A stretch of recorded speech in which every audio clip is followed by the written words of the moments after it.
Bonsoir à tous, nous sommes à nouveau très heureux de vous retrouver sur ce live qui est organisé ce soir par l'École nationale des finances publiques et qui a pour thématique comment se préparer, aborder les épreuves d'admission dans le cadre du recrutement au grade de contrôleur des finances publiques. Alors, plus que des discours, plus que des lectures, plus que des candidatons, le mieux sans doute est de partager cette heure ensemble pour pouvoir entendre des témoignages de ceux qui ont la responsabilité de ce concours, ceux qui ont déjà connu ces épreuves, qui ont été sélectionnés, celles et ceux qui, à travers ce direct, vont pouvoir nous poser des questions et avec plaisir pour nous de vous y répondre, parce que je pense que ce moment partagé, c'est vraiment un moment qui doit vous convaincre que non seulement le choix a été bon de présenter ces épreuves, mais qu'il sera encore meilleur une fois que vous aurez réussi. On vous souhaite évidemment, pour le plus grand nombre d'entre vous, de réussir ces épreuves de sélection très proches maintenant. Et j'ai hâte, en tant que directeur de l'École nationale des finances publiques, Yannick Giraud, de vous accueillir dans l'un de nos établissements qui a cette particularité d'être à la fois une école centrale, ici même, au sein de sa direction à Noisy-le-Grand, mais également de partager l'accueil de nos stagiaires, et notamment des contrôleurs stagiaires dans divers établissements. Nous y reviendrons à l'instant. Mais avant toute chose, de présenter celles et ceux qui ont accepté d'être avec nous ce soir, et donc de vous laisser successivement la parole. Bonjour à tous et bonjour à toutes. Alors, Laurence Miron, je suis la présidente du concours externe de contrôleur pour cette année 2022. C'est la 3e année que je suis présidente. Bonjour à toutes et à tous, je suis Sandrine Alix, la directrice de l'établissement de Lyon, et j'aurai plaisir à en accueillir certains d'entre vous, j'espère. Bonjour, Fabienne Pelat, donc moi je suis gestionnaire du concours, donc contrôleur externe au sein de l'ENFIP. Alors on poursuit ce tour de table. Oui. Bonsoir à tous, moi c'est Elodie et donc je suis contrôleur stagiaire à l'ENFIP de Clermont. Bonsoir à tous, moi c'est Fatmata, je suis contrôleur stagiaire à l'ENFIP de Lyon. Bonjour à tous, moi je suis Sarah et je suis contrôleur stagiaire à l'ENFIP de Noisy-le-Grand. Voilà, nous avons fait connaissance. Alors vous le voyez, c'est une table qui est virtuelle, mais cette émission, elle a bien lieu, et cela, il va nous permettre donc de successivement peut-être voir et entendre c'est quoi finalement, qu'est-ce qu'on attend de vous à l'occasion de cet oral, comment les travaux sont organisés, où vont-ils se passer, et puis au-delà, toutes les questions que vous vous posez, bien sûr, sur la suite. Alors peut-être quelques rappels sur ces épreuves, la manière dont les choses sont organisées. Oui, donc cette année, nous avons 849 postes à vous proposer. Donc ils auront lieu Espace Vinci, rue des Jeuneurs, à Paris dans le 2e, du 11 au 15 avril. Donc l'oral est doté d'un coefficient 6 et d'une durée de 25 minutes. La note éliminatoire est une note inférieure à 5. Donc pour ces oraux, nous avons prévu 53 commissions. Vous avez dû recevoir les convocations normalement hier. Si jamais vous ne les avez pas, vous envoyez un mail au CCL. Donc cette épreuve, ça consiste en un entretien avec un jury qui sera composé de 2 cadres de la DGFIP, qui est destiné à apprécier vos motivations et vos aptitudes à exercer donc les fonctions de contrôleur. Donc au niveau du déroulé de l'épreuve, ça se passe en 2 temps. Donc le premier temps, ce sera une présentation de votre parcours professionnel, de votre parcours universitaire, de votre parcours scolaire, d'une durée de 5 minutes. Donc en fait, cette présentation doit être structurée au maximum. Et bien sûr, vous la travaillez, mais pour autant, vous ne la récitez pas.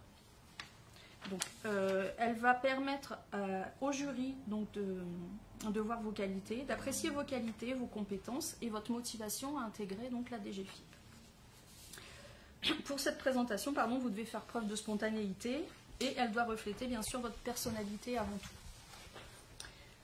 Ensuite, au bout donc des 5 minutes de présentation, vous allez avoir un échange avec le jury d'une durée de 20 minutes. Donc en fait, il va commencer peut-être, s'il en a envie, à revenir sur votre parcours que vous venez de lui représenter afin en fait d'approfondir ce que vous venez de lui dire. Donc vous aurez ensuite des questions concernant l'environnement économique et financier, ainsi que les missions de la DGFIP. Ensuite viendra le temps des mises en situation qui permettront au jury d'apprécier donc vos capacités d'analyse, de réflexion et d'action. Donc des petits conseils en fait, vos réponses, elles doivent être au maximum argumentées et personnelles. Donc faut exprimer vraiment votre positionnement et argumenter au cours de cet échange au maximum. Donc les réponses, pas préformatées, c'est mieux, et pas convenues. Donc le conseil, c'est de rester soi-même et de parler en fait de sa personnalité. Donc après, je vous ai noté des petits liens en fait. Donc pour plus d'informations, vous pouvez aller sur le site du ministère donc, de l'économie, des finances et de la relance, donc qui vous permettra de vous informer, de consulter le rapport du millésime précédent et de découvrir les métiers proposés aux lauréats des concours. Et le site impôt.gouv.fr, donc dans l'espace recrutement, donc qui se situe sur la page d'accueil. Vous avez un petit encart concours métiers et carrière à la DGFiP et la rubrique rejoignez-nous. Voilà pour moi. Ce sont des informations absolument essentielles. Je commencerai par en retenir une et d'attirer votre attention sur le fait que vous recevez bien une convocation, que cette convocation, eh bien, il faut veiller à y être à l'heure et même d'être un petit peu en avance, c'est mieux. Ne vous mettez pas en insécurité. On sait bien que pour arriver rue des Jeuneurs à Paris, il peut y avoir pour un certain nombre d'entre vous des déplacements, il peut y avoir des transports en commun, il peut y avoir des embouteillages. Donc ne vous mettez pas à risque. Il est essentiel que vous arriviez à cet entretien avec les membres du jury de manière apaisée. C'est un jury de bienveillance. Il n'est pas là pour vous éliminer, il est là pour vous sélectionner, parce qu'encore une fois, nous avons besoin de recrutement. C'est la deuxième information importante, c'est le gros volume. Ça a été cité tout à l'heure, je n'y reviendrai pas, mais nous avons un volume très important. Alors, peut-être de rentrer encore plus en profondeur dans ce travail avec un témoignage de la présidente, finalement, de ce jury. Alors, avant, juste une petite question, on nous demande une précision. Qu'est-ce que le CCL? Alors le CCL, c'est le centre des concours de Lille. Et comment le joindre? Alors, on m'a donné le numéro de téléphone, donc au 08 06 70 49 49, et l'adresse mail, donc enfip, enfip.ccl@dgfip.finance.gouv.fr. Merci. Je vous laisse poursuivre. Alors cet oral, d'abord pour compléter les propos de Fabienne Pelin qui sont déjà largement explicités, une petite brochure qui est sur info.gouv pour préparer l'oral de concours de contrôleur, et je vous invite très très vivement à vous y référer. Pour compléter également ce qui a été dit par Yannick Giraud, la présence, une convocation, c'est une heure donnée. J'ai vu l'année dernière, les années précédentes, des candidats qui n'avaient pas pu être à l'heure aux épreuves pour divers motifs. Je me rappelle, le dernier, c'était la roue crevée, évidemment, en venant de Lille, 150 ou 200 km, ou des bouchons sur Paris. Prenez véritablement vos dispositions pour arriver à l'heure. C'est pour vous une garantie également de sérénité pour pouvoir répondre tranquillement aux questions qui vous sont posées. Ne vous mettez pas un stress supplémentaire en vous disant « ça passera, je pars à 5 h le matin et j'y serai bien à 8 h ». Donc intégrez bien cette dimension. Tous les ans, nous avons des candidats qui arrivent en retard et qui peuvent de ce fait ne pas forcément passer l'oral. Il peut y avoir des événements qui sont indépendants de votre volonté, mais qui sont dépendants de votre volonté. Nous sommes très rigoureux en la matière. Sur la présentation que vous allez faire de 5 minutes lors de votre oral qui dure au total, je vous rappelle, 25 minutes. Ces 5 minutes, c'est très important. C'est vous qui avez la main. C'est votre domaine. C'est vous qui introduisez le sujet auprès du jury. Profitez-en. Profitez de ces 5 minutes pour dire ce que vous avez exprimé. Exprimez vos motivations, exprimez votre parcours professionnel. Faites feu de toutes vos expériences, même si elles sont parfois limitées quand nous avons de très jeunes candidats. Travaillez sur votre parcours universitaire, votre parcours scolaire. Travaillez sur le monde associatif si vous y avez été. Bien évidemment, si vous avez déjà une expérience professionnelle, vous pouvez en faire part. Vraiment, c'est important. C'est un premier contact avec le jury. C'est vraiment une possibilité qui vous est offerte de vous exprimer complètement et d'embarquer la conviction du jury. C'est un premier moment très fort qui après vous posera des questions pour étayer un peu cette première impression, mais ne laissez pas passer cette chance. Ne la laissez pas passer surtout en faisant des présentations beaucoup trop courtes, type 1 minute 30, plus rien à dire, beaucoup trop longues. Au bout de 5 minutes, le jury a la capacité de vous interrompre, sans construction. Vous faites une petite introduction, vous avez des propos qui sont structurés, et puis vous nous faites une petite conclusion à la fin pour indiquer que vous avez terminé votre présentation. Vous avez la main, faites-le, préparez, répétez, mais n'apprenez pas par cœur. C'est vraiment un moment privilégié. Après, dans ces 20 minutes de questions-réponses, comme cela vous a été dit, ce qui importe, c'est, oui, d'être précis, d'être clair, de répondre à la question, sous-entendu, vous analysez la question qui vous est posée. Vous prenez position si on vous demande de prendre position dans une mise en situation. Il n'y a pas de réponse type, il n'y a pas non plus de bonnes réponses. Il y a des réponses qui sont construites et d'autres qui ne le sont pas. Il y a des réponses qui sont étayées et d'autres qui ne le sont pas. Tenez compte de tous ces éléments. Quand on vous dit être soi-même, c'est justement, c'est pas du bachotage, hein, ça ne se travaille pas uniquement dans des livres. Alors vous, oui, vous aurez consulté des annales, des chats avec beaucoup de questions-réponses, qu'est-ce qu'il faut répondre ou pas. Ne vous braquez pas là-dessus. Vraiment, vous avez apporté quelque chose, et ce quelque chose, c'est ce que vous êtes, c'est qui vous êtes au quotidien, et pour qu'on ait envie de travailler avec vous à la DGFiP. Projetez-vous aussi dans un monde professionnel, hein, on n'est pas l'environnement DGFiP, c'est un monde professionnel qui a des contraintes, qui a des droits et qui a des obligations, et ça, il faut également en tenir compte. Voilà, donc du bon sens, du pragmatisme, être vous-même. Je crois qu'avec ces éléments, vous avez déjà beaucoup d'informations pour bien préparer votre oral en toute connaissance de cause. Et je vous renverrai, si tant est que vous ne l'aviez pas déjà lu, au rapport de l'année dernière de jury qui pointait ce qu'on avait constaté au niveau des oraux. Et ne pas faire ce qui est pointé, c'est déjà un atout pour réussir votre oral cette année. Voilà pour les quelques éléments de présentation. Ce sont des éléments absolument précieux parce que c'est bien sur le principe de cette transparence que nous souhaitons ce soir converser avec vous. Il n'y a pas de règles mystérieuses, il n'y a pas de règles non écrites. Il n'y a que du bon sens exprimé et il y a de l'accompagnement. Si nous publions le rapport de l'année précédente, des membres du jury et de sa présidente notamment, c'est bien pour aider les candidats de l'année suivante, c'est-à-dire bien à s'améliorer, à prendre en charge les problématiques qui ont pu être rencontrées, à être au niveau de ce que nous attendons d'un candidat qui se présente à un grade important, tout de même le grade de niveau B dans la fonction publique de l'État. Être contrôleur, c'est porter les valeurs du service public, c'est être en représentation. Veillez également, on n'insistera pas sur ce point-là ce soir, sauf s'il y a des questions, mais à être dignement habillé dans votre habit ordinaire, en respectant les membres du jury et en vous situant par rapport à ce que seront vos fonctions demain, où bien souvent, pour le plus grand nombre d'entre vous, vous serez en interaction avec des usagers du service public, avec de l'encadrement dans les services dans lesquels vous serez, et donc, bien, soyez à l'aise, mais à l'aise naturellement par rapport à ceux qui vous écouteront pendant ces membres du jury et pendant toute l'interrogation, c'était dit tout à l'heure, pendant les 25 minutes de cet entretien.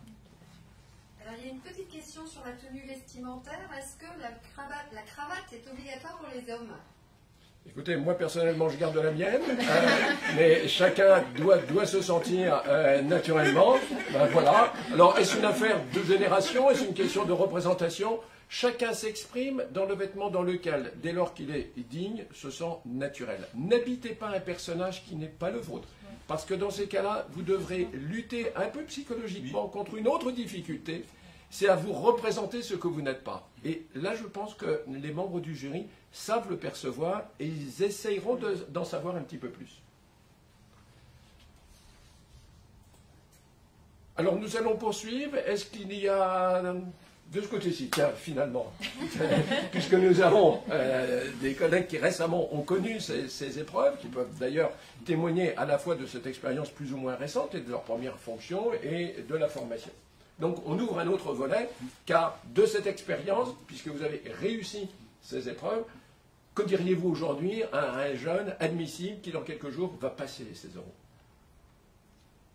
Moi, j'aurais tendance à lui dire de bien quand même connaître quand même tout ce qui est l'environnement DGFiP et l'actualité de la DGFiP, ça c'est essentiel. Et également de savoir les missions principales de la DGFiP, c'est essentiel de pouvoir se projeter dans les fonctions.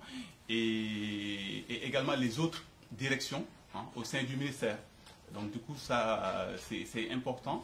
Et l'autre aspect, c'est aussi on doit rester naturel, tout naturel. Le jury n'est pas là pour nous, pour nous piéger. La question, elle doit être bien analysée avant d'apporter une réponse. Ça, c'est essentiel. Ça, c'est essentiel. Souvent, on se précipite à répondre. Et en répondant, on n'a pas bien compris la question. Et donc, du coup, on fait fausse route. Voilà. Donc, du coup, ça, c'est mon ressenti par rapport à à l'oral et de bien pouvoir exposer sa présentation sur le temps imparti. Voilà. Ça, c'est essentiel. Ça, c'est essentiel. Voilà. Et profitez de ce moment-là pour mettre en évidence votre personnalité, votre parcours, parce que c'est le seul moment où vous avez ces 5 minutes à votre disposition.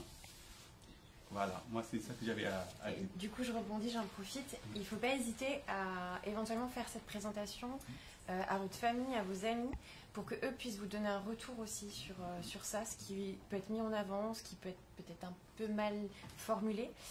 Et éventuellement, si vous avez des connaissances à la DGFiP aussi, potentiellement leur présenter, ça peut les aider. Regardez aussi le rapport annuel de la DGFiP, ça peut aussi aider. Il y a des chiffres intéressants à pointer, des projets qui peuvent être mis en avant. Donc ça aussi, c'est un autre petit détail à regarder. Et oui, être naturel, la tenue est vraiment essentielle pour être à l'aise en fait et pas vous gêner.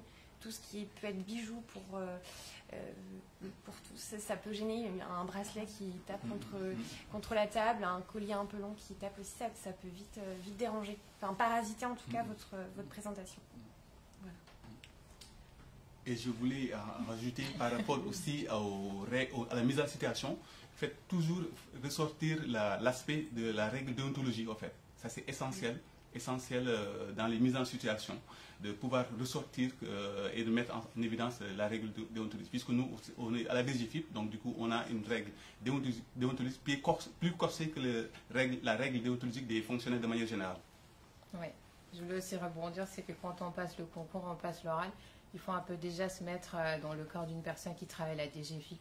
Penser à bien prendre son temps pour répondre aux questions. Par exemple, si on a des questions par rapport à la fiscalité ou l'économie, vraiment se mettre dans l'actualité, mais se mettre déjà dans la peau d'un fonctionnaire et répondre justement en fonction d'une personne qui va manier les fonds publics d'une manière ou d'une autre. Voilà. Et ne pas stresser quand on ne sait pas. On n'est pas obligé de tout savoir. Quand on ne sait pas, dire, on le dit. On le fait savoir poliment, gentiment, quand on ne sait pas, plutôt que de s'attarder pendant des longues minutes qui vont paraître super longues du coup. Pendant l'oral, à rester silencieux. Voilà. Ou de donner un mauvais chiffre ou une mauvaise information. Une mauvaise information qui pourrait éventuellement justement abîmer votre moment de l'oral, qui plutôt avait éventuellement bien commencé. Ouais. Et est-ce que vous aviez un support écrit? Non, à l'oral, on n'a pas de support écrit. On fait la présentation sur les 5 minutes temps imparti et après, c'est un échange en fait. C'est un échange et là aussi, il faut bien se positionner, c'est-à-dire quand on vous dit en tant qu'un contrôleur qui est censé d'avoir une petite équipe, il peut avoir un rôle d'encadrant intermédiaire. Donc parfois il faut vraiment se situer, se dire est-ce que moi je suis encadrant intermédiaire ou j'agis en tant qu'agent simple. Ça il faut vraiment bien le visualiser au fait. Et votre présentation, il vaut mieux éviter de la réciter en tout cas. Il faut la présenter, il faut qu'elle soit structurée, il faut que vous ayez votre fil conducteur en tête, que les idées s'enchaînent de manière assez naturelle, mais il ne faut pas que ça se sente que ça soit récité, appris par cœur, parce que du coup, on perdra le naturel de votre présentation. Alors ça peut paraître un peu élémentaire ce que je vous indique, et c'était finalement induit des propos tenus. On ne devient pas contrôleur stagiaire des finances publiques par hasard. Vous avez fait le choix de passer ce concours au sein de cette direction générale des finances publiques, au sein de ce ministère. Alors bien évidemment, vous ne pouvez pas tout connaître. Bien évidemment, il y a des zones dans lesquelles vous serez peut-être imprécis ou imprécise, et puis enfin des zones que vous ne saurez pas. Mais globalement, les membres du jury doivent avoir ce ressenti que vous êtes intéressés. Vous êtes intéressés aux fonctions de demain. Vous êtes intéressés peut-être au débat public, puisque nous sommes à cette période-ci de la fin du mois de mars, à l'approche d'élections nationales majeures. On voit bien que l'actualité fait émerger des thèmes autour de l'actualité fiscale, autour des principes de l'équité, de l'égalité, sur le devenir de telle ou telle contribution. Vous ne saurez pas tout. Peut-être vous aurez du mal à le situer dans le paysage. Mais au moins, intéressez-vous à cela, parce que je pense que les membres du jury, je ne veux pas parler pour la présidente, mais s'inspirent aussi dans leur questionnement de cette actualité courante. Bien évidemment, on a une actualité qui va être très riche et très foisonnante avec ces élections présidentielles à venir. Donc vous vous intéressez. Vraiment, on ne peut pas venir postuler à un entretien professionnel pour une administration, pour une fonction publique, comme pour tout autre métier, sans s'intéresser à l'entreprise qu'on va intégrer. Même si ce mot d'entreprise peut un peu en décalage par rapport au privé, mais c'est le même état d'esprit. on devient fonctionnaire à la DGFiP, on s'intéresse à la DGFiP, on se pose des questions de fiscalité. Je complète sur ce qui a été dit quand vous ne savez pas. Si vous ne savez pas, vous n'essayez pas de noyer le poisson. Le jury se rendra très vite compte que vous ne savez pas. Il arrive qu'on pose des questions sur l'émission. L'émission, vous ne la connaissez pas précisément parce que dans vos lectures, vous n'avez pas pu l'intégrer de façon correcte, vous n'êtes pas tout à fait sûr. Ne vous lancez pas dans une profusion majeure de toute l'émission en mettant tout et en se disant bah, à votre bon cœur, messieurs, dames, vous trouverez bien votre bonheur dans tout ce que je vous ai dit. Surtout pas. Vous ne savez pas. Vous ne savez pas. Vous expliquez que c'est une partie de la DGFiP que vous ne connaissez pas, ou c'est un chiffre que vous ne maîtrisez pas si on vous parle de déficit, etc.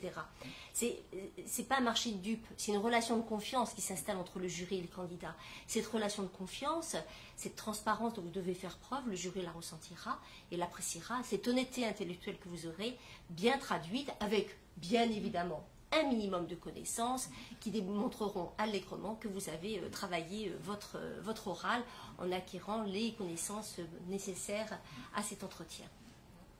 Alors, une petite question pour vous, Madame la Présidente. Le jury a-t-il connaissance des notes de l'écrit?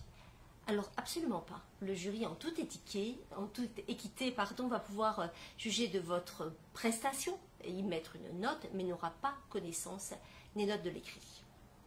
Et alors, est-ce qu'on doit dire contrôleuse ou contrôleur pour une femme? Le droit, c'est contrôleuse. Donc, contrôleuse des finances publiques, mais en tout état de cause, si vous réussissez le concours, vous serez bien stagiaire. Donc ça, c'est une réalité qui sera commune. Et donc, là, il n'y aura pas de débat sur la question. Mais c'est vraiment important d'avoir bien à l'idée que cette partie des épreuves, lors de la présentation à l'admission, ce sont bien des momentum à supporter, à connaître, à vivre, indépendamment de vos épreuves écrites.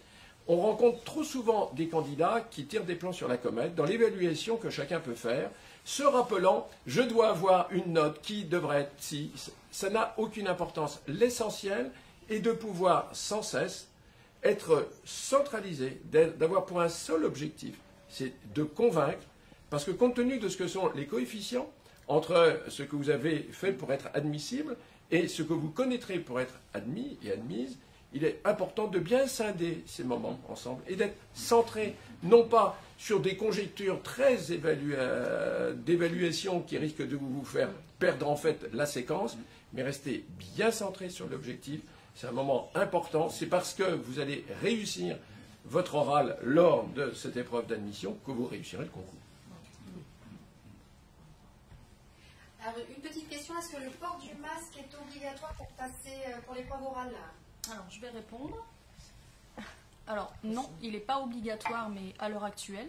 Donc, si vous voulez le mettre, vous pouvez le porter tout à fait, il n'y aura pas de problème. Par contre, si on a des nouvelles consignes sanitaires, effectivement, il sera obligatoire ou pas, mais vous serez au courant de toute façon de ce fait. Alors, en complément, tout le personnel de l'ENFIP qui sera présent durant les épreuves portera le masque parce que nous côtoierons énormément de personnes. Il y a 51 commissions et beaucoup de candidats. Donc, dans ce cadre-là, nous porterons le masque et bien sûr, au-delà des consignes sanitaires qui sont appliquées, il y aura le nettoyage qui vont bien et du gel, je pense, hydroalcoolique à disposition, très certainement. On fera bien attention à ce qu'il n'y ait pas de cluster. Et d'ailleurs, c'est une performance qu'ensemble nous avons collectivement connue, puisque à la fois en 2020 comme en 2021, nous avons tenu toutes nos sélections, nous avons tenu tous nos concours.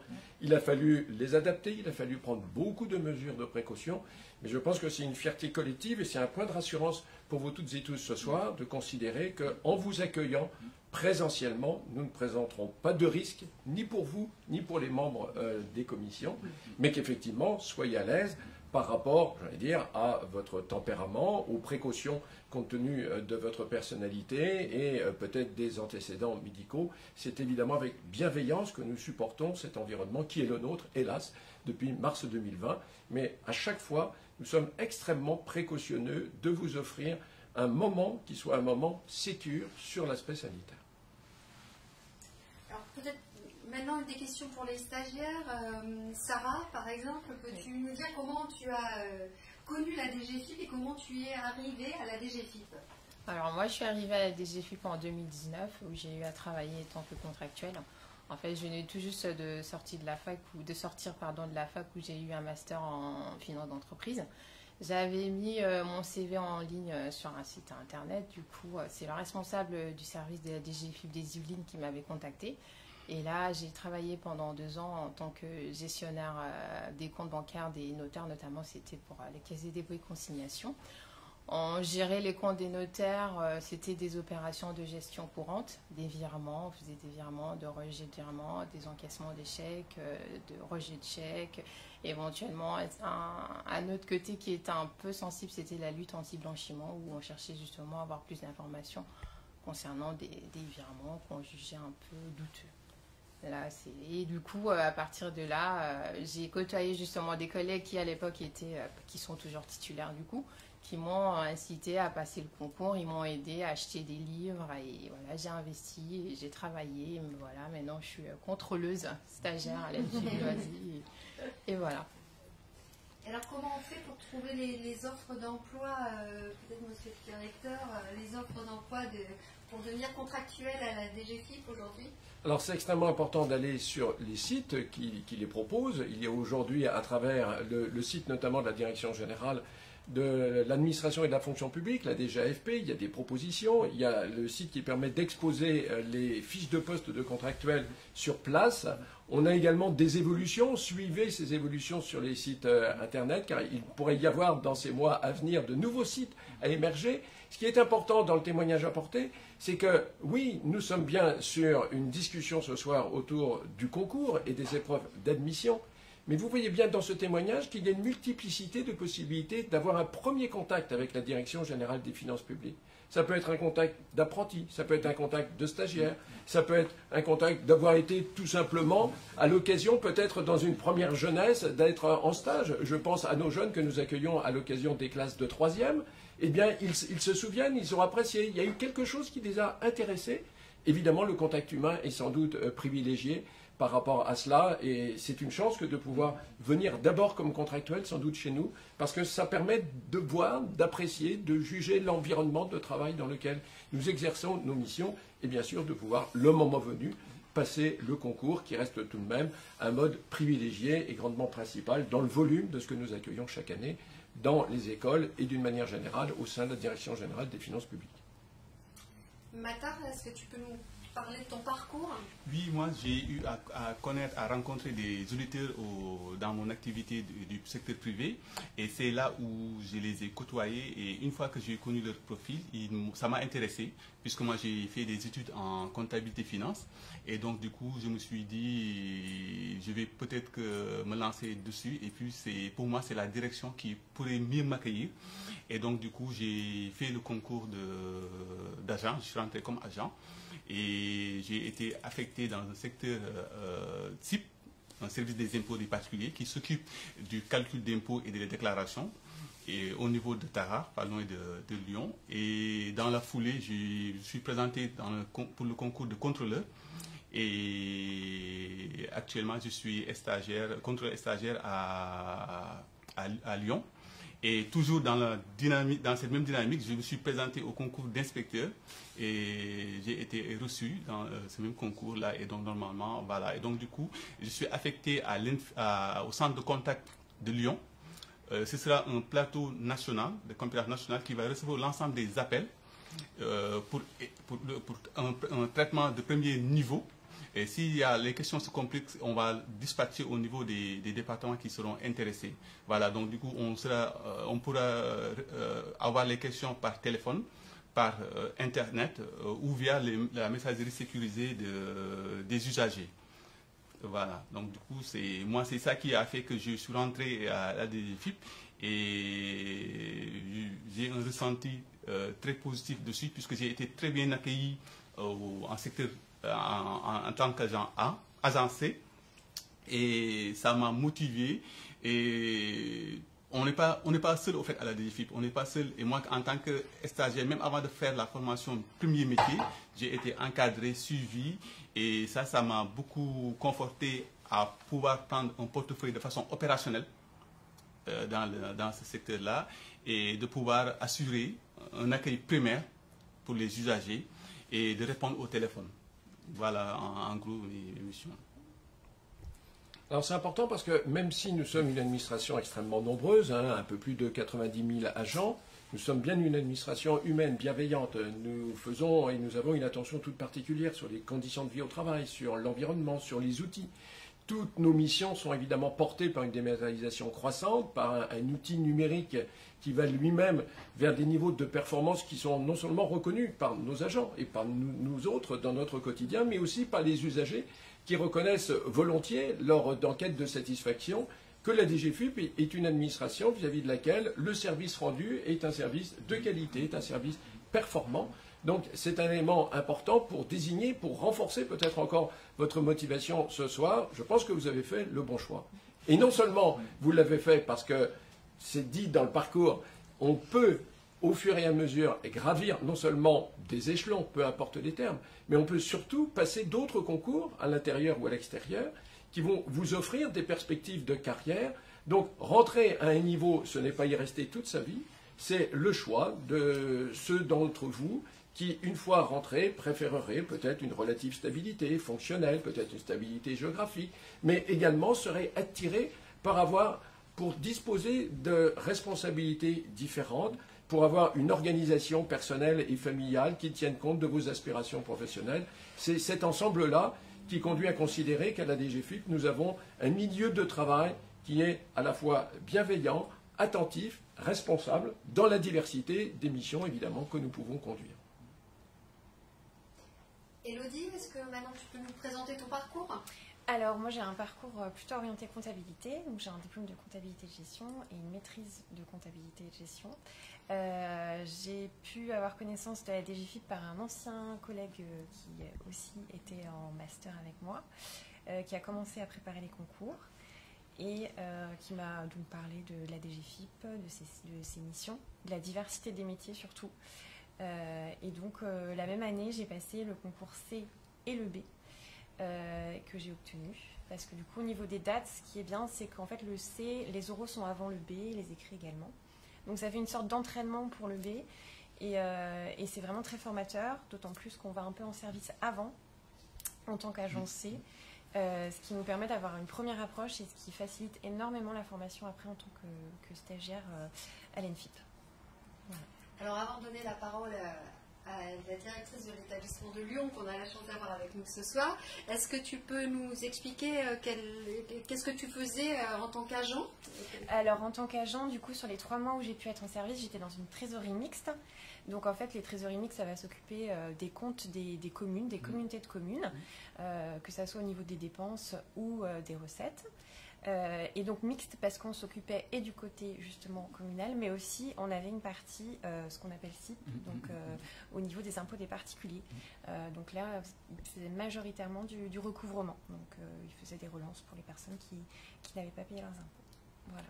Alors ça fait partie d'une des structures qui se trouve être en pleine évolution, puisque dans le cadre d'une politique publique que nous conduisons, dite le nouveau réseau de proximité, nous avons une réorganisation territoriale et qui vise notamment à répartir un peu différemment cette organisation dans laquelle tu as pu être. Et c'est intéressant parce que c'est également un signe de notre dynamisme. Nous avons une organisation territoriale importante, nous sommes partout sur le territoire métropolitain et évidemment outre-mer, mais nous avons également des réformes en profondeur qui visent à adapter sans cesse notre organisation. On regarde des missions, on regarde des outils, on regarde des attentes de nos publics. Et c'est très important, effectivement, de considérer qu'il y a les publics usagers, il y a les personnes physiques, il y a les entreprises, les professionnels, mais aussi les collectivités territoriales, et dans la diversité de ce qu'elles sont, beaucoup d'attentes adressées au regard de l'administration des finances publiques.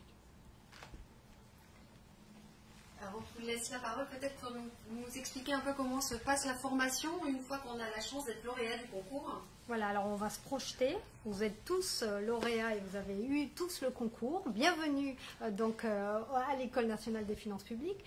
Et vous allez faire votre entrée en formation dès le 1er octobre 2022. Et vous allez être rémunéré pendant votre formation dès le mois d'octobre. Ça c'est important. Donc pendant votre formation, vous serez rémunéré. Donc au mois d'octobre, jusqu'au mois de décembre, vous allez avoir une formation dans différents établissements que compose l'École nationale des finances publiques. Donc il y aura Noisy-le-Grand, Clermont-Ferrand et Lyon. Vous serez donc, votre promotion de contrôleur stagiaire sera répartie entre ces trois établissements. D'octobre, en réalité, jusqu'à fin mars, donc pendant 6 mois, vous serez dans ces établissements-là, poursuivre votre formation en établissement, donc avant votre formation pratique que vous aurez après à la sortie des établissements. Mais donc d'octobre à mars, fin mars, vous êtes en établissement. Cette formation-là en établissement, elle se divise en deux. Vous avez une première partie d'octobre à décembre, où c'est une partie qu'on appelle socle, qui est un peu plus transversale. Votre formation, elle est en forme d'entonnoir. On va partir vraiment sur les fondamentaux de nos métiers de la Direction générale des finances publiques. Et puis, au mois de janvier, jusqu'à la fin de votre formation en établissement, donc jusqu'à la fin mars, vous allez être formé plus spécifiquement dans votre sphère de métier que vous allez avoir à la sortie de l'établissement. Donc, on appelle ça les blocs fonctionnels. Donc, il y aura ceux qui vont être affectés dans la sphère la fiscalité des particuliers. Il y aura un autre bloc fonctionnel où là, ça sera les contrôleurs qui seront affectés dans la sphère de la gestion publique. Et puis, troisième bloc pour les contrôleurs, donc dans la sphère, les métiers, donc de la sphère de la fiscalité des professionnels. Donc, ensuite, à l'issue de cette formation en établissement, donc fin mars, début avril, vous allez ensuite bénéficier d'une formation pratique probatoire dans le réseau, dans votre poste d'affectation, jusque donc au 1er septembre, où là vous êtes sur votre poste. Là vous serez aussi évalué par rapport aux gestes métiers, par rapport à ce qu'on appelle l'unité de compétences implication dans le collectif, l'aspect un peu plus comportemental. Et c'est à l'issue donc de cette formation-là que vous serez titularisé, si tout se passe bien, mais en général tout se passe bien, vous serez titularisé en tant que contrôleur des finances publiques et après vos grés dans vos métiers futurs. Alors, il y a deux questions. Alors peut-être pour nos jeunes stagiaires, comment se passe l'affectation? À quel moment vous faites votre demande de mutation? Parce qu'on vient d'en parler, on dit que vous allez rejoindre votre service d'affectation. À quel moment vous faites votre demande de mutation? Et est-ce qu'on est nommé forcément en Ile-de-France en premier poste, ou est-ce qu'il y a des postes vraiment sur tout le territoire? Alors, il y a des postes sur tout le territoire, puisque pour mon cas, par exemple, je viens de Bretagne, de Quimper, et je retourne. Très bien, très bien. Ça peut parler. Donc, c'est possible de retourner près de chez soi. Et pour les vœux, on les fait en 2 temps, en fait. Un premier temps au niveau du département avant de rentrer en formation. Et dans un deuxième temps, du coup, on a notre département d'affectation. Et quand on est en formation, on fait nos vœux sur les services. Où là, du coup, en formation, on a déjà eu des informations sur les différents services qui nous permettent de faire des vœux plus éclairés sur tel ou tel service qu'on préférerait à d'autres. Voilà. Alors c'est important parce que derrière cette question de l'affectation géographique, il y a évidemment le métier que l'on va exercer, la diversité des métiers. Et tout à l'heure, la directrice de l'établissement de Lyon l'indiquait. Nous ne sommes pas une école à caractère universitaire. Nous sommes une école d'application technique.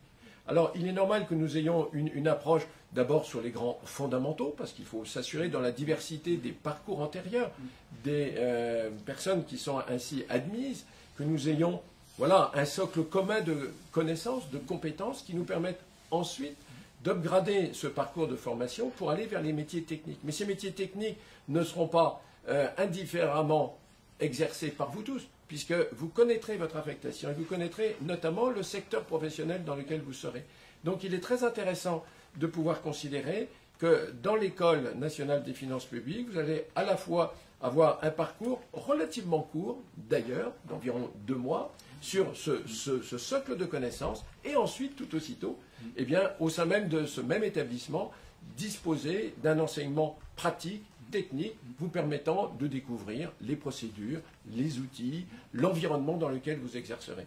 Mais sans doute, en dépit de tous nos efforts, encore récemment conduits quant au contenu même de cette formation, c'est vraiment la formation pratique probatoire, c'est-à-dire lorsque dans ce deuxième volet, vous allez rejoindre votre service d'affectation, alors que vous allez trouver, j'allais dire, toute la cohérence d'ensemble de ce qui vous a été précédemment présenté dans les établissements de formation, parce que c'est vraiment dans le geste métier, c'est dans la répétition de l'acte, dans la conversation avec les collègues, dans la rencontre avec les publics, que les choses vont se stabiliser et vous donner l'aisance à la très grande majorité d'entre vous. Rien n'est perdu d'ailleurs, puisqu'ensuite, l'École nationale des finances publiques vous propose, dans ses différents relais départementaux, interrégionaux ou au national, des parcours de formation qui vous permettront de compléter ce que l'école n'aura pas pu vous enseigner par manque de temps. Donc, rien n'est perdu.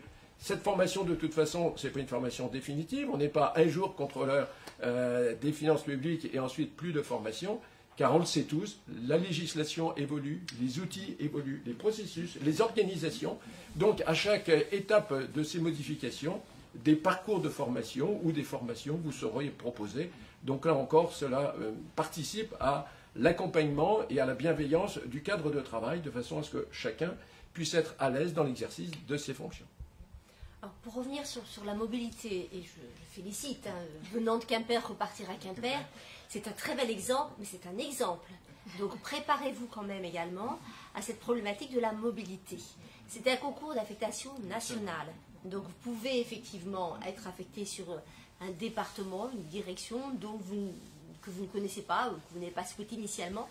Intellectuellement, c'est important. Ça peut être un sujet abordé dans le cadre de l'oral. Donc préparez-vous. Est-ce que je suis mobile géographiquement, oui ou non? Et si je le suis, si je suis totalement, que ce soit cohérent avec votre présentation personnelle, que le jury ne décèle pas effectivement une incompatibilité, alors qu'en réalité vous n'êtes pas mobile sur toute la France, mais sur tout l'Ouest.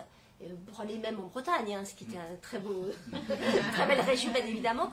Mais ne dites pas que vous êtes mobile partout. Si vous avez présenté, je suis en famille, j'ai 3 enfants et je suis installée en Bretagne, je viens aller à Strasbourg demain, ça pose aucun problème. Il faut être un peu cohérent. Donc, on sait très bien que beaucoup d'entre vous ont des attaches familiales, des attaches personnelles, qui impacteront forcément votre demande d'affectation quand vous serez promu contrôleur. Ne le cachez pas. Ça ne sert à rien de cacher les choses quand elles existent, mais plutôt d'expliciter, je l'ai analysé, voilà comment je ferai, voilà ce que je ne ferai pas, etc. Mais d'avoir une argumentation qui soit la vôtre, et non pas, oui, pas de problème, je suis mobile sur toute la France. Alors, Élodie nous a dit qu'elle est à Quimper, Matard à Moi, Lyon. j'avais une affectation nationale sur Lyon, et donc, du coup, département aussi local sur Lyon. Donc, pour le moment, je ne bouge pas. Et vous, Sarah? Je vais aller en Vendée. Et ce qui est bien, c'est qu'on peut bien être muté dans une région, dans un département qu'on n'a pas voulu, mais on a toujours la possibilité de revenir chez soi. On a juste un délai de séjour qui peut varier de 2 ans à 3 ans, ça dépend de votre corps, votre catégorie de fonctionnaire. Mais rassurez-vous qu'on a toujours la possibilité de revenir chez soi, on n'est pas bloqué pendant toute une éternité dans un département qu'on n'a pas demandé au préalable. Voilà. Et quand avez-vous fait votre demande de mutation concrètement? Est-ce que vous vous souvenez un petit peu de comment ça s'est passé? En fait, par rapport à l'affectation nationale, on le fait juste avant d'entrer à l'école. Et on le fait juste avant d'entrer à l'école, normalement. Et normalement, en début d'octobre, on a les résultats. On a les résultats pour savoir on est affecté sur quel département. Et on doit après formuler des vœux pour des affectations locales. Et donc, du coup, c'est en fonction de ces vœux-là que nous, on va entamer la deuxième partie de la formation, ce qu'on appelle les spécialités, au fait, de bloc fonctionnel. Donc, du coup, normalement, avant décembre, on a l'affectation nationale et l'affectation locale. Et quand est-ce que vous avez fait votre demande pour aller dans un établissement ou un autre? Tout à l'heure, on a dit qu'il y avait un établissement à Lyon, un Clermont-Ferrand, un Noisy-le-Grand, ça, on le fait avant même la rentrée d'octobre. On le fait et donc du coup on va vous proposer les établissements et en fonction de vos choix vous aurez une affectation soit sur Lyon, soit sur Noisy, soit sur Clermont. Mais habituellement, moi qui étais sur Lyon, j'ai eu Lyon. Pas de souci pour ça. Et c'est à quelle période, vous vous souvenez? Bien avant la rentrée quand même. Bien avant la rentrée. Bien avant la rentrée. Je crois que ça va être plutôt en mai. Voilà. En mai, vous allez recevoir un message qui va vous proposer donc et de faire votre choix, vos vœux d'affectation, et de choisir votre établissement de formation et vous aurez aussi en accompagnement de ce message un livret d'accueil qui vous expliquera, décrira aussi un peu tous les différents établissements, la formation aussi, enfin voilà, tout ça vous allez avoir dans un même message, les vœux d'affectation, le choix de l'établissement et un livret d'accueil qui vous donnera plus de précisions et d'informations. Et ça sera en mai, je crois. Et puis ensuite, effectivement, comme ça vous a été dit, l'affectation, en septembre, vous aurez l'affectation nationale, le département dans lequel vous travaillerez. Et quand après, au 1er octobre, vous rentrez dans vos établissements de formation et durant le mois d'octobre jusqu'à la mi-novembre à peu près, vous allez pouvoir faire des vœux pour plus précisément dans le département, quelle est la localité, quel métier vous voulez au sein du département. Et puis donc on a les résultats de vos mutations effectivement mi-novembre. Et donc, comme Matar a pu vous le dire, avant la fin de l'année, vous avez votre affectation précise pour votre premier métier à la DGFiP. Il me semble qu'à l'ENFIP de Lyon, il y a une classe prépa talent. Oui. Alors, il y a une classe prépa talent dans d'autres établissements. Noisy-le-Grand, nous sommes actuellement à Noisy-le-Grand, on a une aussi, mais il y en a une effectivement aussi à Lyon qui va débuter. Là, on est en train de... Alors, si vous êtes intéressé par donc un accompagnement dans la préparation à nos concours et spécifiquement le concours des contrôleurs, à Lyon, vous avez donc une classe prépa talent qui permet aux candidats qui sont retenus de bénéficier d'un soutien, de cours de la part de formateurs de l'établissement de l'École nationale des finances publiques de Lyon, mais aussi de professeurs de l'Université de Lyon 3, puisque pour la première fois cette année, nous avons un partenariat avec Lyon 3 qui va permettre donc d'accompagner encore une fois les 24 candidats qui pourront intégrer notre classe prépa talent. Et donc pour cela, il faut effectivement envoyer des dossiers si vous êtes intéressé à l'établissement et puis on regardera parce qu'il y a des conditions quand même pour intégrer ces classes qui sont nécessaires, notamment de critères sociaux. Mais bon, vous pouvez trouver sur les réseaux, on a communiqué sur cette classe prépa talent, donc vous devez pouvoir retrouver toutes les informations nécessaires pour cela. Mais c'est bien entendu avec plaisir qu'on vous accueillera dans cette classe prépa talent pour préparer cette fois nos concours, le concours de contrôleur, même si on aide aussi pour celui des agenciers. Alors c'est une politique publique qui est souhaitée par le ministère de la fonction publique et de la transformation. C'est une politique d'encouragement, c'est la main tendue du service public vers des milieux professionnels ou des milieux sociaux vis-à-vis desquels bien, il y a besoin d'avoir cet accompagnement, peut-être parce que l'on va être dans une situation personnelle de réorganisation, de réorientation professionnelle également. Bien, nous accueillons ces jeunes ou ces moins jeunes au sein de ces classes jeunes talents. J'étais hier dans le département de la Nièvre, j'ai eu la chance de rencontrer 2 personnes qui sont d'ailleurs admissibles actuellement à ces épreuves d'admission dont nous parlons ce soir, au grade de contrôleur stagiaire, et elles étaient particulièrement encourageantes par rapport à tous ceux qui donnent de leur temps pour encourager, pour convaincre que les concours, bien c'est fait pour tout un chacun. Mais certains y vont spontanément, et d'autres ont besoin d'être encouragés, d'être accompagnés. Donc c'est très important pour nous, et tous les établissements de l'école successivement rentrent dans cette politique généreuse de classe prépa talent. Madame la directrice, est-ce qu'il y a des logements, si on est affecté à Lyon ou dans un autre établissement de l'ENFIP? Alors oui, il y a des logements à Clermont-Ferrand et à Lyon. Pas pour l'établissement de Noisy-le-Grand dans la région parisienne. Ces logements, ils sont gérés par l'association des logements pour les stagiaires pour ce qui concerne Lyon et par une association, donc la RENFIP, pour ce qui est Clermont-Ferrand. Toutes ces informations-là, vous allez les avoir dans ce fameux livret d'accueil que ceux qui auront eu un concours donc, vont avoir. Mais bien sûr, là aussi, l'État est là pour accompagner sur ces aspects-là, donc de logement. Les associations en question proposeront des logements, effectivement, sauf pour Noisy-le-Grand, la région parisienne. Alors vous le voyez, vous êtes très nombreux à avoir passé le concours, vous êtes encore nombreux, et c'est une chance à passer très prochainement les épreuves d'admission. Nous faisons le maximum pour raccourcir les délais à l'issue de ces travaux. Bien sûr, le jury doit-il délibérer, mais ce que nous souhaitons, c'est que vous puissiez très rapidement avoir connaissance de votre affectation dans l'établissement, parce que bien évidemment, il y a la vie réelle qui est là, tout à fait respectable, mais comment je vais m'organiser, parce que vous n'êtes pas forcément résident aujourd'hui dans l'une des villes des établissements qui demain va vous accueillir. Donc il y a une petite organisation à prévoir, y compris là, et notamment sur l'établissement de Noisiel, où il n'y a pas en soi une résidence de stagiaires. Nous vous accompagnons, nous avons un certain nombre d'adresses privilégiées, il y a des organismes qui nous accompagnent. Personne n'est dehors, personne au 1er octobre, au jour de la rentrée dans l'établissement, ne nous dit « je n'ai pas de chambre, où puis-je aller ?» On accompagne chacun, mais chacun s'accompagne aussi. C'est un travail partagé entre cette recherche personnelle et pour nous de vous fournir un certain nombre d'indications ou de soutien selon l'établissement dans lequel vous serez affecté. On parlait tout à l'heure de différentes spécialités, gestion publique, gestion fiscale. Est-ce qu'on est affecté dans un établissement en fonction d'une spécialité ou est-ce le hasard? Non, non, pas du tout. Vraiment, lorsque vous choisissez, souvent on choisit l'établissement de formation en fonction de ses intérêts géographiques. Et ensuite, la formation, elle est déroulée, c'est la même formation qui est déroulée dans les 3 établissements.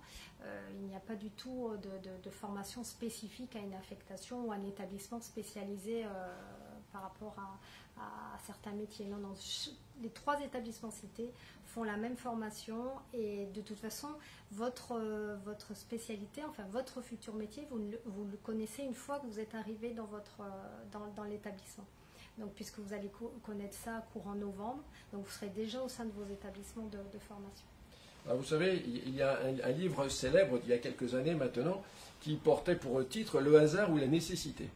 Eh bien, non, ce n'est pas un hasard de se trouver dans un établissement, c'est plutôt l'expression d'une nécessité, parce que dès lors que vous êtes très nombreux, aucun de nos établissements ne peut, pour la totalité d'entre vous, vous accueillir dans cet établissement. Donc, il y a une pluralité d'établissements. Ça vaut pour l'accueil des agents de niveau C, ça vaut pour vous, contrôleurs stagiaires, demain, et ça vaut également pour les inspecteurs et inspectrices stagiaires, parce que nous sommes actuellement sur des générations très nombreuses qui partent à la retraite. Nous avons besoin de ces recrutements, et compte tenu des volumes que vous représentez, aucun de nos établissements ne peut accueillir la totalité d'un niveau. Alors par contre, c'est une difficulté, mais c'est un honneur également pour la direction de l'école d'accompagner chacun de ces établissements et chacune et chacun de ces stagiaires pour que la formation soit la même, qu'elle soit cadencée de la même manière que les exercices, que les évaluations de compétences, que la manière dont vous allez être accueillis soit à peu près équivalente en dépit de la diversité. Donc oui, une nécessité pour nous de vous accueillir et une nécessité de faire que votre parcours soit le même, le plus réussi possible, pour une belle rentrée en fonction dès l'année 2023 dans le grade de contrôleur stagiaire. Alors une petite question, si je suis nommée en gestion fiscale, est-ce que ça veut dire que je vais faire de la gestion fiscale toute ma vie? Ah, alors ça, c'est la question de la pérennité. Est-ce que, passant dans cette spécialité, toute la vie, je vais faire la même chose? Vous avez bien compris que nous sommes dans une administration qui est évolutive, qui organise, qui respecte les cadences et la vie de chacun. Mais alors, je me tourne vers ceux qui ont connu cette première affectation récemment. Avez-vous eu le sentiment d'être enfermé dans cette spécialité ou à l'inverse de se dire, peut-être demain, j'évoluerai? Pas du tout. En fait, à la DGFiP, l'opportunité, c'est qu'on a une diversité de métiers sur lesquels on peut être positionné. On peut débuter par la gestion fiscale particulière et demander une affectation, hein, ce qu'on appelle des mutations, sur la gestion fiscale des professionnels. Ou à la limite, demander à ce qu'on appelle la gestion publique, c'est-à-dire gérer les collectivités ou la comptabilité de l'État, ou avoir une promotion interne ou faire un concours pour changer sur d'autres aspects. Moi, me concernant, moi j'étais agent en gestion fiscale particulier et j'ai voulu approfondir mes connaissances dans ce domaine. C'est pourquoi cette année-ci, en tant que contrôleur stagiaire, j'ai demandé également la gestion fiscale particulière sur laquelle ma candidature a été retenue.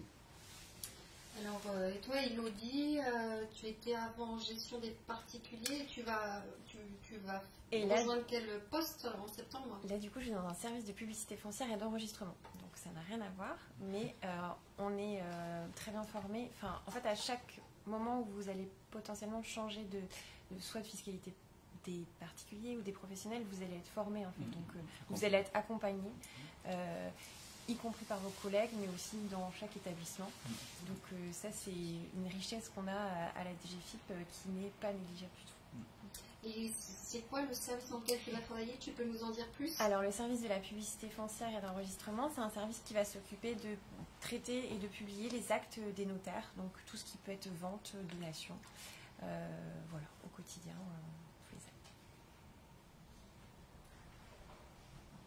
Et tu vas dans quel service à la rentrée? Alors moi, je suis dans un premier temps affectée dans une trésorerie municipale. En gros, ce qu'on va faire, on va encaisser des titres. Par exemple, une mère de famille qui vient payer la cantine pour sa fille, on pourra encaisser. On pourra éventuellement gérer des budgets pour les différentes communes. On va en gros gérer la comptabilité des collectivités. Et ça va changer. On n'est pas. Si vous voulez changer de poste à la DGFiP, vous avez non seulement la possibilité de bouger sur le plan géographique, vous avez aussi la possibilité de changer de métier, de postuler et de changer. C'est vraiment assez varié et ça, c'est vraiment la richesse de la maison. Voilà. Merci. On a beaucoup de questions pour savoir comment ça se passe quand on a le C et le B la même année. Je crois que c'était ton cas. Oui, c'était mon cas. Alors du coup, quand on a le C et le B la même année, en fait, on ne fait pas la formation du C, on va directement au poste, ce qui est très formateur. On apprend plein de termes sur le terrain, et ce qui nous aide beaucoup après pour rentrer en formation en octobre, au 1er octobre dans les établissements. Donc on fait environ de mi-mai jusqu'à fin septembre dans un service. Et donc oui, c'est extrêmement formateur, tant en termes de vocabulaire que ça dépend du service, mais on apprend plein de choses et ça nous aide beaucoup après. Si on a fait des études de lettres, est-ce que c'est quand même possible de rejoindre la DGFiP? Alors, dit autrement, est-ce que c'est une administration des chiffres et des lettres? Eh bien, oui, c'est tout à fait possible, puisqu'il y a une palette très appréciable de diversité de parcours. Alors, certes, soyons honnêtes entre nous, on voit qu'il y a beaucoup de jeunes, de moins jeunes, qui se présentent à nos concours avec une formation plutôt comptable, plutôt financière, plutôt bancaire ou juriste. Mais on rencontre également une très grande diversité de diplômes. Et de cette diversité, eh bien, c'est sans doute le creuset de notre richesse et qui est un élément qui va se retrouver dans la richesse des parcours professionnels qui ensuite vont pouvoir s'exercer au-delà de votre séjour à l'École nationale des finances publiques. Peut-être un mot pour conclure? Alors à tous et à toutes, d'abord, bonne chance pour cet oral. Soyez motivés, soyez impliqués. Vous avez beaucoup travaillé pour y arriver. C'est la dernière marche. Donc bon courage. Je vous retrouverai avec plaisir rue des Jeuneurs. Et après les résultats, si vous avez échoué, recommencez. Écrivez les questions qui vous ont été posées et les réponses que vous y apportez pour pouvoir progresser pour l'année prochaine s'il le fallait. Mais en avant toute, à la semaine prochaine, très prochainement, rue des Jeuneurs. Et un peu après, dans nos établissements de formation, nous aurons le plaisir d'être avec vous et de vous accompagner dans la diversité de nos établissements. À très bientôt.